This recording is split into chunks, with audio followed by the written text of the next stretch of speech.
Hey viewers, welcome to another game as Casual Pro Gamer.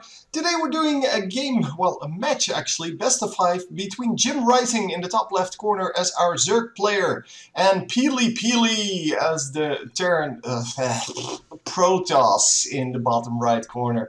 So yeah, Zerg versus Protoss. I don't know why I have Terran on the brain. There's no Terran here. There was no Terran in my last games. So yeah, I don't know. Next game we'll have a Terran. I'm sure. I'll look up a replay with actually Terran in it. Anyhow, this is from, let me see, the Team Gravity's Fight Night number 33, if you want to use that information for whatever. See what games are actually in there, or I don't know. I really don't know what people do with that information, but people do ask for me to mention the tournament, so yeah, sure. There you go. Team Gravity's Fight Night. So, yeah, I'm expecting a relatively easy early game here. It is a big map. There's not a lot of scouting opportunities because of all these, well, hidden pathways, well, as well as the bushes, but you can have so many pathways, like 1, 2, 3 to the enemy base. And, well, of course, we have 4 and 5 on the other side as well. So I guess you have 5 ways to get to your opponent's base, so there's not a lot of scouting opportunities, assuming that you know what, or well, you guess right what your opponent is doing. Of course, the Zerg has a little bit of an advantage here because, well, he has overlords and he can position his overlords in strategic positions so that he can at least see what's going on. But the first overlord will have to spot what is going on there, and we see a pylon going down.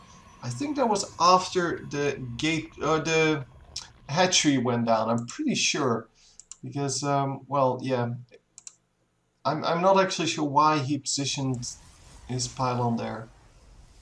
Maybe hang on, I need to see this because this is going to drive me crazy otherwise. Why does he place down his pylon? It's already down. Yeah, the hatchery's already there. Is he trying to provoke his opponent into attacking this pylon because he's threatening a cannon rush? But I really don't know. So it went down after the hatchery went down. So that is kind of strange. Well, the Zerg player is going to be like, screw you, you're not going to do anything. Just leave your pylon there, I'll destroy it later. And just going to go about his business. So yeah, there was no forge up, of course, so I didn't expect anything to happen. I didn't even expect him to put down this pylon. But yeah, all that's going to happen is he's going to produce 2 links and deal with that. The spawning pool is almost up, which means that he can then actually deal with it by just producing 2 Zerglings and be done with it. And of course, we're going to repopulate, or populate rather, this base. So are we finally going to see a Nexus here? It seems that he's going for some strange build here because, well, normally, of course, we see the Nexus coming up as soon as possible. Because, well, what is the Zerg going to do after you already scouted him? It's not like you don't know that there's no early spawning pool. So normally we see this coming down a little bit earlier, but yeah, it's all good. And well, we see just the normal stuff going on for the rest. Mothership core coming up. And of course we are going to research some warp gates. Warp gates, one of the most useful technologies that you can have as Protoss, of course. Robotics facility going down. That is actually really early on 1 gate. So yeah, we might actually see some surprising stuff here. And that is why he's mining a lot of gas. Well, you normally see that anyway. I mean, Stalkers cost a lot of gas as well if you produce them en masse. Nice wall off here. 2 gateways to wall off the base, so it doesn't give away anything of his intentions. Because, well, warp gates are not tech. They're just, or gateways. Currently, they're just gateways. They're not tech, they're just sitting there doing their thing because, well, you're going to have like 4 anyway, so might as well just plop them down in front to block your base off. And he did leave a little bit of a gap there. So over here, the Overlord is scouting this, and as I said, he's not giving away his tech. Here is his tech, and he's going to go for Warp Prism, which means that he might actually go for some kind of drop strategy, because picking up this, and I'm going to drive away the Overlords out of his base. Yeah, it's pretty standard, so it's not like something surprising is going on. 3 Warp Gates. It's also not unheard of, and we do have our Warp Prism here. So let's see what he actually wants to do with that. I am assuming he's loading up 4 Zealots, or 3 Zealots, or just the 2, whatever. And then going to harass. Yeah, the Overlord does get chased away, and if he can keep tabs on these Overlords, he can actually keep his strategy, whatever it is, hidden pretty well. So the Warp Prism going out to do some stuff. Roach Warren coming up. So Roach Warren, of course, excellent against any unit except really for the Stalkers. Sorry, Zealots. It's great against Stalkers. What am I talking about?